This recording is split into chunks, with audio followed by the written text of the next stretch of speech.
Thank you for joining me. My name's Fiona Smith, and I've been working on sort of agriculture and trade for a long time now, but I'm really interested in how legal rules work in trade, and I've been involved with studying the World Trade Organization for quite a long time, and I'm very excited to be involved in this conversation that's been set up by the Food Farming Countryside Commission project on trade and RAT.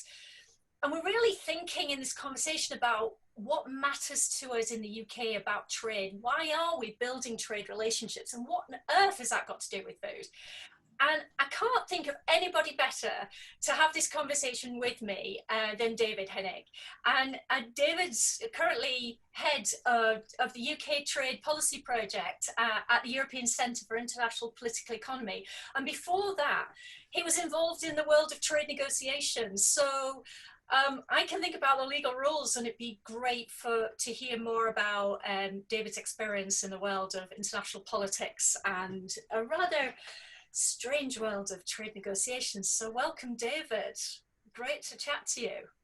Thank you. And it is a fantastically interesting time for UK trade policy, because this is something new. And whatever people's views are on Brexit, now we've got our own choices to make. So that's why I'm really interested in this project. So why do you think it's important that we have this conversation now? Surely we've had this in the past. So look, we always have lots of conversations about food, about the sourcing of food, the rules around food. I suppose the difference is that the UK now, we've come out of the EU. The rules were being set in the EU for both how animals were treated, but also the rules for imports.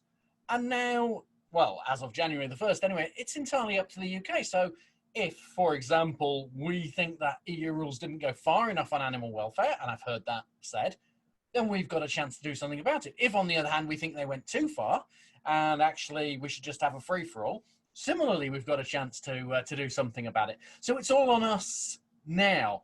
And one of the things that I guess frustrates me at times is that the government almost downplaying the importance of this discussion. No, this is really important, and it ties into so many other policy areas and things that the government has done, like antimicrobial resistance, the overuse of antibiotics, or like live animal transportation. It ties into agricultural support. So there's so many elements of this, and yeah, this is absolutely the time we need to have this conversation. But it's really a unique opportunity for everybody in the UK to talk about trade. But why do you think it's important for the public? Because I know one of the issues that I come up against as a trade lawyer is quite a few people I've chatted to say, well, oh, it's so technical, it's all about experts, it's nothing to do with us. And I feel really strongly that it's very important, and that everybody should have a view, and it shouldn't be maybe left to as experts. But I mean, what's your opinion? Do you think this is something that everybody can be involved in? I think everybody can express a view. Look, I could go out and negotiate some trade agreements tomorrow on behalf of the UK government that let in any kind of food whatsoever into the UK, no matter how it's produced, from other countries. I could have a profound effect in that way on UK rural landscape, on our own food production. I think people might like to know a little bit about that before I do it. They certainly want to know if their food is safe, but I think increasingly they want to know, well, you know, was it raised according to, you know, the right conditions? How many pesticides were used? Is there a climate change angle? Not everybody, of course, and you have to balance, I think, the different interests. Some people, you know, are interested in cheap food, but a lot of people are interested in nutritious food. And so there's a lot of issues that people care about that will be encompassed within trade negotiations, or at least should be. And as I say, we could just go off and negotiate free access to UK market for everybody who wants to come. It would have a massive impact on farmers. So no, we shouldn't do that. We should find out first what we actually want to do. So it's really important to have this conversation, isn't it, where that maybe as technical experts have an opportunity to talk to everybody and explain what it is that we do, how we fit in the process, and how they might get involved with the conversation as well. It just seems, an important. Yeah, it certainly shouldn't be left to lawyers. That's my very firm opinion. So, I mean, because there's that balance, isn't there, between what the law says and what's actually practical and doable in the political world. Yeah, I think that's a really tricky balance. And the law doesn't say, and I think that there's some confusion sometimes about WTO rules on trade, World Trade Organization rules, or what the international laws say, because they don't say this is exactly what a chicken is, and it must be this, and it can't be anything else, or it doesn't go into huge specifics about it. The main rules of law, you should probably say it, as I understand it, as I'm going to try and explain it to people, the main rules of law is the UK can't just overtly discriminate and say, look, we don't like European chickens, but US chickens are fine. We can't do that. We can't say that, actually we don't recognize American chicken as being chicken. We're going to invent a new category for it. I don't think we can do that. But we can do an awful lot. We can put tariffs on US chicken if we want to protect our own market, or we can remove them if we want to make it cheaper. We can have conditions that allow us to bar products that we consider to be unsafe, as long as we're doing that in the right way.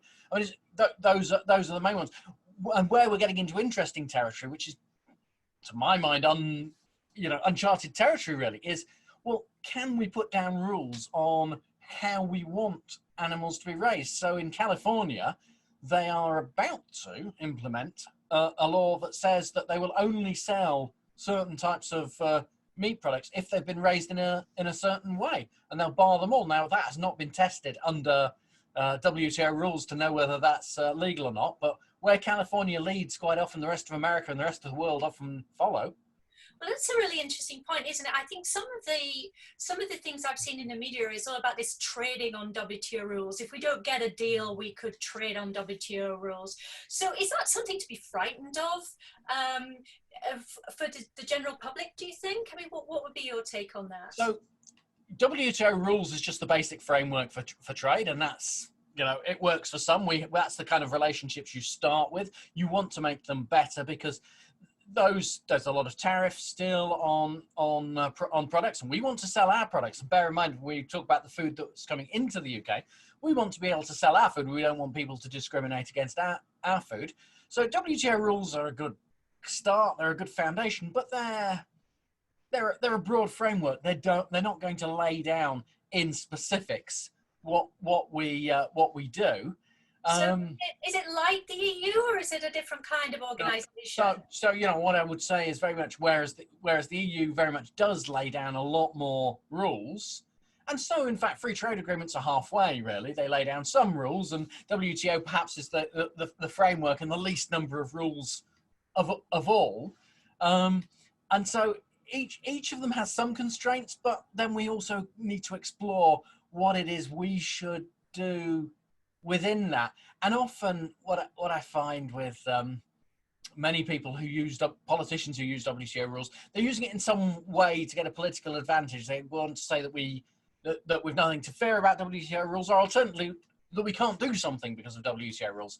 And when it comes to food and farming, if we have clear policy goals, there's an awful lot we can do in the trade framework. And I think that's probably one of the most important points that I've always wanted to get over in this debate is, if animal welfare is the number one priority of UK consumers, I've no idea whether it is, by the way, but if it is, yes, we can do lots about it. If, on the other hand, cheap food is our number one goal, we can do something about that. So it's all define our goals, and then we trade folk who shouldn't be involved in that conversation except as ordinary consumers, but sometimes we are, but define the goals, and we should try to do as much as we can to tell you how they can be achieved. Yeah, because I think this is one of the important points I wanted to get across is on the legal side, is that WTO rules don't say anything about the policies that you have. They don't say anything about how high your food standards have to be.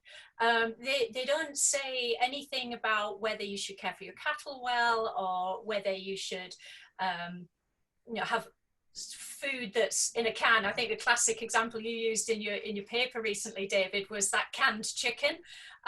For some people that would be just unpalatable. We don't want that. But WTO rules don't say anything about whether we should think about having that food in the UK. And likewise, if India doesn't want to import perhaps chicken tikka masala, which was another example you gave in the paper, they don't equally have to have that. I think where WTO rules do come in and where they are important, and also, like you said, where regional trade agreements are important, we'll get onto them in a minute, but where WTO rules are important is how we actually get to the stage where we make those policies work in the UK. Do we ban the imports? Do we try to justify our import ban because we believe that the product's not safe, or we believe that the product's been, maybe the animals have been reared in a way that's not in their best interest, not good for animal welfare? Do we believe that certain practices are just not moral, maybe immoral? They don't accord with our values. That's where WTO rules would come in and say, yeah, you can do that. You can do all those things, but you have to be careful that you're treating all the countries in the WTO fairly. So WTO rules would say in a non-discriminatory way. That's how it would be phrased, as you said already, David. But I was thinking a little bit more about these regional trade agreements. How do they fit into this picture? We've got WTO on one side saying you can do this, but you can't do that. You can have the policy, but you've got to do it in a certain way. What are these regional trade agreements? How do they fit into this picture? Okay. Well, let's take this into, let's clear the politics out of the way first, because there are a number of people in the UK who, what they really want to do is they really want to have a trade deal with the US. And in order to make their case, and because they know that if you want a trade deal with the USA, you have to give something to their farmers. Their farmers produce food in ways that currently is not legal in the EU. And they make the case, oh, you, the UK, have got to accept it. Now, they're just making a political case. They're not making a legal case that they draw on some legal premises. So kind of almost, if you like, clear away the politics of it. What do they're known as regional trade agreements or free trade agreements? What do? They reduce the tariffs we're going to pay, and in exchange, they put some conditions on it. So, for example, the US might say, yes, you, the UK, can sell all your goods to the US free of tariffs, but in return, you have to, as we say, change your food rules so that you accept our food. Or perhaps it's the EU saying, yes, you can have tariff-free access to the EU, but in return, you have to accept our environmental conditions or our level playing field conditions. So ultimately, that's at a base level, that's what a free trade agreement does. But what it gives you an opportunity to do is, if you want to use it, you could also use those agreements between countries with like-minded views to actually encourage certain types of trade you want to have. So if, for example, you want to encourage a trade in, I don't know, particularly well-raised animals or whatever, according to certain animal welfare laws, you could do that in some ways in the trade agreement. You could perhaps say that you could both have organic schemes whereby you automatically recognize the other country's organic scheme as equivalent to yours, and therefore that gives a huge saving on paperwork, for example, if they want to export from one country to another. That has been done, in fact, between the US and the EU on organic food. Or you could, more experimentally, we're not quite sure about this, we think this is true, you could probably have conditional tariffs where you say that animals raised according to animal welfare standards might receive a lower tariff than those not. And that, which sort of brings me on to, we didn't quite cover this on WTO rules, that sort of ambiguity. We're not exactly sure what in the current climate might be legal and what might not be at the moment. Yeah. We know we can't bar the chicken in a can, even though everybody finds it disgusting, I've ever seen on social media. And we know we can bar food that is unsafe. We don't know if we can bar food that was raised according to animal welfare standards we find objectionable. We know that in a free trade agreement, we can encourage trade that we want to see.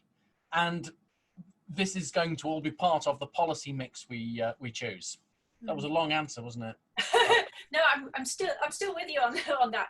I think the interesting thing about this the tariff argument is this idea of it's the tax, isn't it, that companies pay when they export goods. So every country will charge a tax on goods that come into the country. So I think this idea of moving those taxes up and down to make the products coming in cheaper, or like you say, saying actually we want to encourage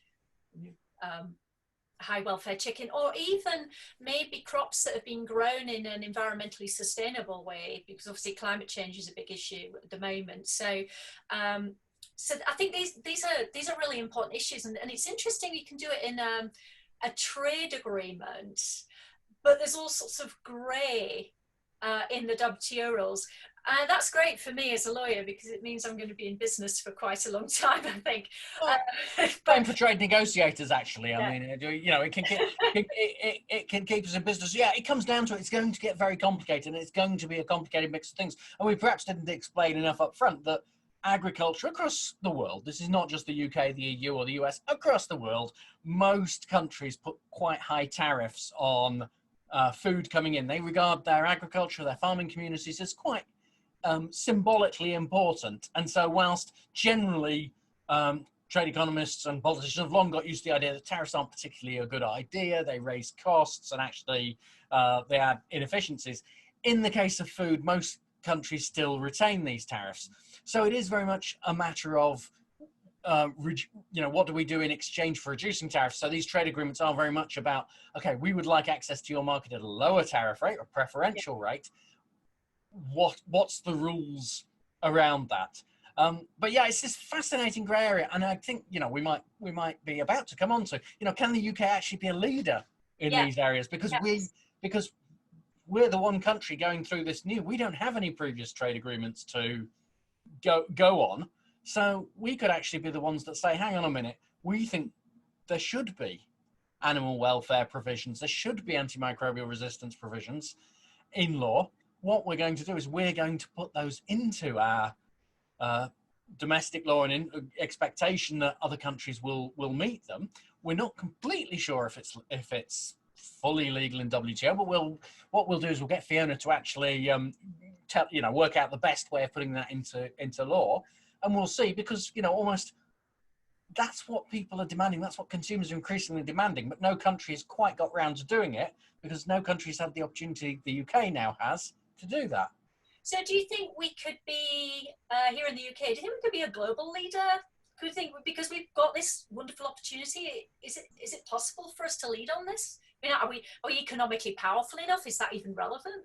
Well, look, that ideally you would want to find other countries that were going to agree with you, and it would never be easy, because different countries have different approaches to this issue. I don't necessarily like the word leader, but I think we could certainly set an example of how food and trade issues could be addressed in modern times. One of the projects I'm looking at quite separately to food and trade at the moment is around what current global trade looks like. And it is evolving very, very quickly.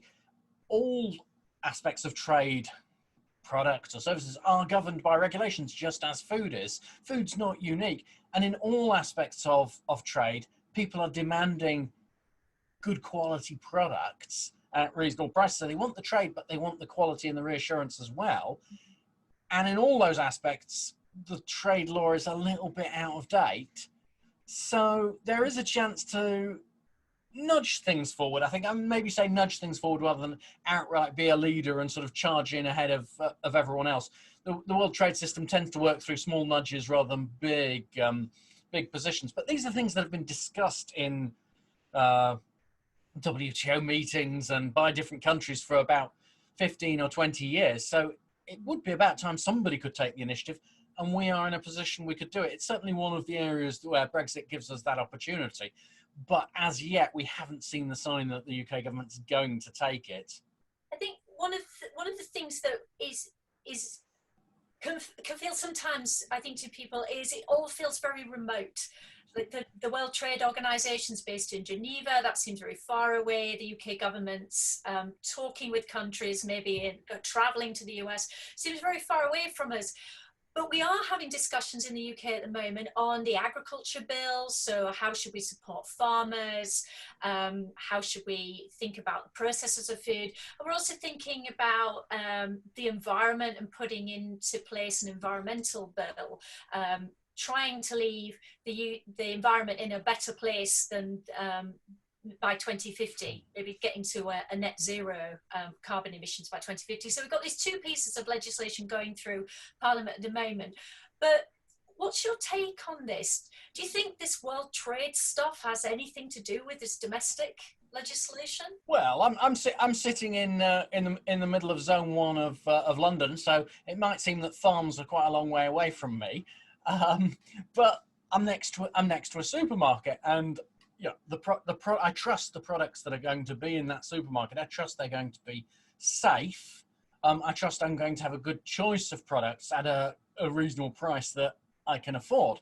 And that comes down to the kind of decisions we make in trade negotiations. Trade makes that happen as well as the supermarkets themselves.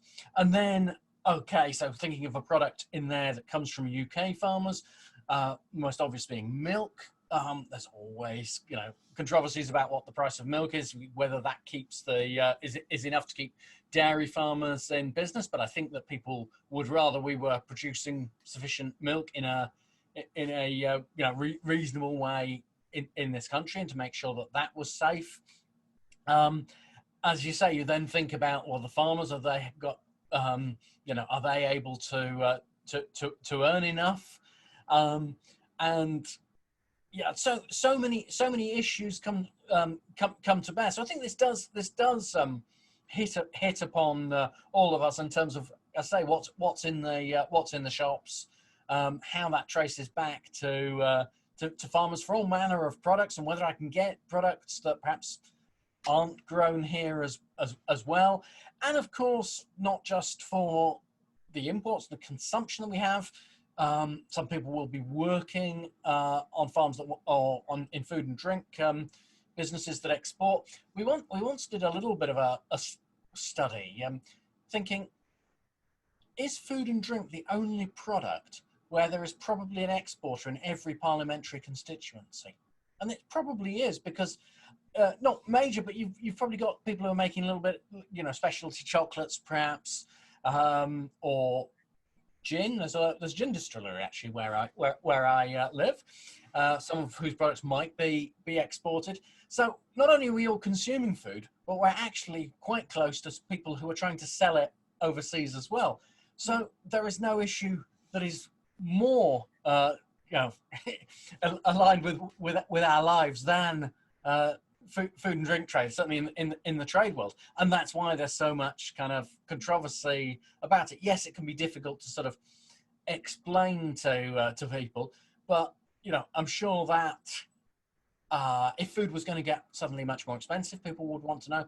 Or if food was going to be cheaper but coming from sources they might not like, I think people would like to know about that. So I think there is a lot of interest in this. And I think it's interesting, isn't it, when we go into the supermarket and we turn the product over, you can actually see where it's come from, produce of Peru, or you can actually see it. So it's very connected to us. I'm genuinely fascinated. And if you then get into the really strange worlds of trade, where you discover that the largest vegetable exporter now in Europe, possibly the world, I'm not quite sure, is the Netherlands. And you think that it's only tiny, but if you get a train recently through the Netherlands, you see all these sort of 3-tier greenhouses and whatever. They've become an absolute leader in basically industrial food provision. It's the best way of describing it, but yet in what I think is a relatively environmentally friendly manner.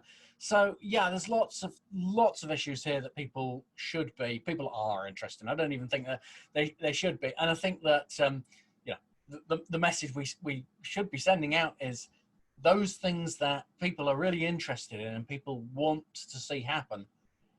if enough of them want to see it happen, then trade lawyers, trade negotiators can make that happen as best that we can, assuming there are other countries who share the same views, and there probably are.